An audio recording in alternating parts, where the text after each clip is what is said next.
De regresso neste Café das 9, vamos já partir para a nossa rubrica de osteopatia com o Dr. Paulo Almeida e temos hoje mais uma questão para respondermos aos nossos telespectadores. Na verdade, é mais do que uma. Vamos ver se conseguimos pelo menos essa meta de responder a mais do que uma. Por isso, vamos já partir para a conversa desta feita. Eu tenho uma questão colocada pela Maria Francisca, que é: qual é a sua opinião, portanto, a opinião do Dr. Paulo Almeida. Desde já, bom dia, como está? Tudo bem? Muito bom dia. Muito bem, vamos lá então perceber o resto da pergunta. Qual é a sua opinião sobre a artrite reumatoide e sobre as doenças reumáticas em geral? Ui, isto cheira-me assim a dor nos ossos por todo lado.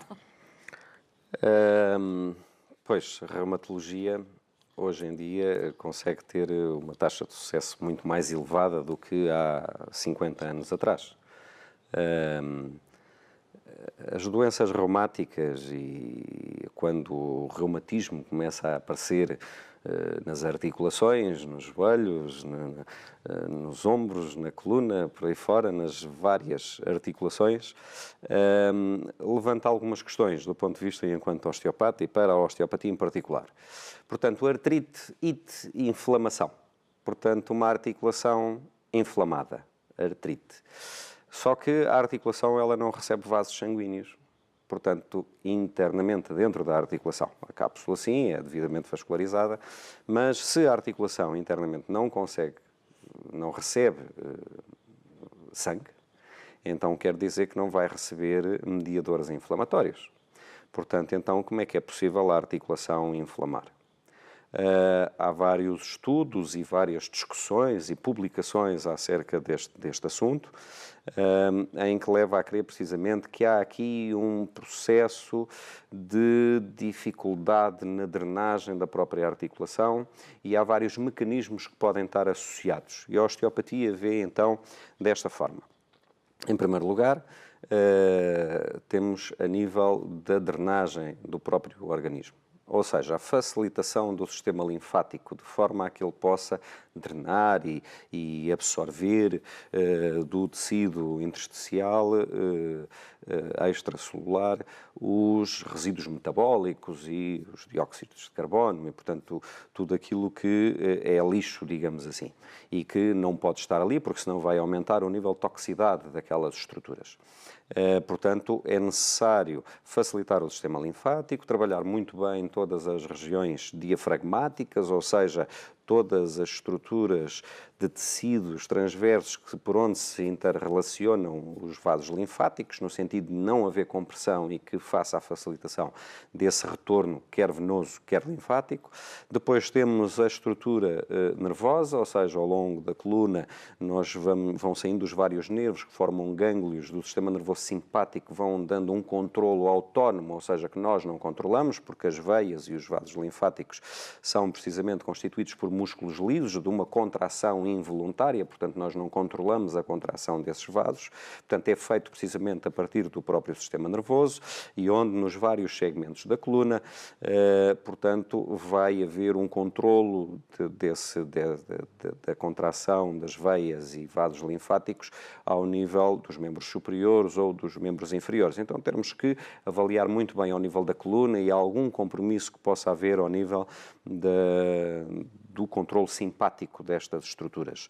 E depois toda a estrutura muscular envolvida que possa estar a criar pressões ou compressões excessivas na própria articulação. Obviamente que isto tudo vai depender muito também do tempo. Eu costumo dizer que a doença não cai do céu. Isto geralmente são processos que se vão instalando. Muitas vezes estes processos, e na sua grande maioria dos casos, já são em idades mais avançadas e que muitas vezes até faz com que as pessoas se acomodem a que, pois, eu já tenho 60 ou 65 anos, é normal que isto aconteça. É normal tendo em conta o estado em que o corpo está, porque se com o tempo e ao longo da sua vida for tendo alguns cuidados, portanto, é possível chegar aos 60, aos 70, aos 80, portanto, sem este tipo de sintomas. Muitas vezes a abordagem até é feita e onde muitos dos sintomas que eu já sentia há uns anos atrás, mas que depois deixei de sentir, que possam vir a acordar novamente. Ou seja, ao fazer o percurso inverso do estado de doença, portanto, possam aparecer aquela dor nos joelhos que eu, por acaso, já não tinha há 10 anos e agora, com o tratamento, ela voltou a aparecer. Tudo isto são estados normais, é a consequência do período de resolução do problema, e em que aqui não vamos falar, não posso afirmar que há uma cura nos processos reumatológicos, mas que sim pode haver uma facilitação para se inverter um processo em que o estado de degradação articular, portanto, não se dê com tanta intensidade. Portanto, e nesse sentido, o melhor sempre é, como já diz o velho ditado, prevenir, não é? E tentar, assim que começamos a sentir alguns sintomas de que isto não vai bem, o melhor mesmo é procurar ajuda. Às vezes é quando temos a tal dor de cabeça, quando temos a dor nas costas, e nós não valorizamos, porque não dói sempre, dói só às vezes. Muitas vezes já são sinais, já são indicações de que algo não está bem. Muitas vezes não quer dizer que seja um problema localizado, porque até podem fazer exames complementares de diagnóstico e não encontrarem nada que justifique realmente esses sintomas, que até foram pontuais, mas já foram algumas manifestações em que depois, com o continuar do tempo, elas se instalam e o corpo, obviamente, perde a sua capacidade de regeneração. A nossa telespectadora não pergunta, mas pergunto eu, se artrite reumatoide, não é? Está tudo relacionado com estas questões reumáticas no geral, é isso? Pronto, a reumatologia é uma especialidade, não é? Portanto, a artrite reumatoide é uma das patologias que é geralmente tratado, entre aspas, ou indicado para reumatologia, mas doenças reumáticas há imensas, não é? Portanto, fazemos aqui uma lista sem fim de doenças do foro reumático. A artrite reumatoide é uma delas e que há um sem número, não lhe sei quantificar quanto, mas muita gente, principalmente com mais de 60, 65 anos, que se queixa precisamente com esse problema. Ou seja, no fundo, tendo isto em conta, nós deveríamos ter muito mais cuidado assim com o nosso suporte, né, que é o nosso esqueleto, do que aquele que temos, não é? Pararmos um pouco para ouvir o nosso corpo, sim, ao longo da vida, que ele vai falando connosco. Nós é que não lhe damos ouvidos nenhum.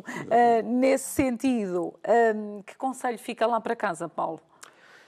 Para quem já tem ou para quem possa vir a ter? Para as duas situações. Para quem não tem, e como tenho vindo a dizer já ao longo dos vários programas em que aqui temos estado, é precisamente o ouvirmos o nosso corpo. Quando tivermos algum sintoma, alguma dor, alguma perda de funcionalidade temporária que seja, não devemos deixar em vão. Precisamente porque muitas vezes podemos sentir e depois deixar de sentir porque o corpo entra num mecanismo de compensação. O problema não está resolvido, mas o corpo compensou. Mas vai chegar a uma altura em que ele já não vai conseguir compensar mais, não é? E o problema se vai instalando.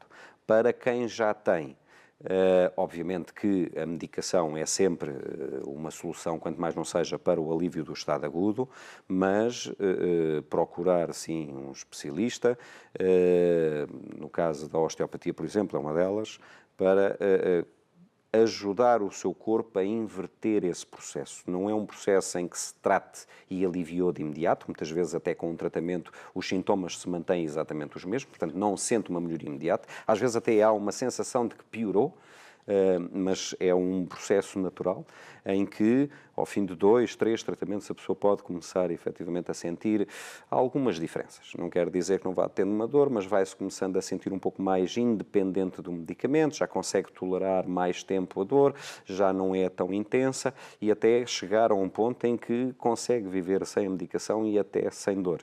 Portanto, e esse tratamento, obviamente, que quando já está instalada a doença, tem que ser um trabalho continuado. Não é um trabalho continuado todos os dias, não, mas com a periodicidade possível, de 15 em 15 dias, às vezes, e quando já estão os sintomas ausentes, uma vez por mês, 2 em 2 meses, portanto, no sentido de ir continuando apoiando esse processo de inversão e de regeneração do corpo.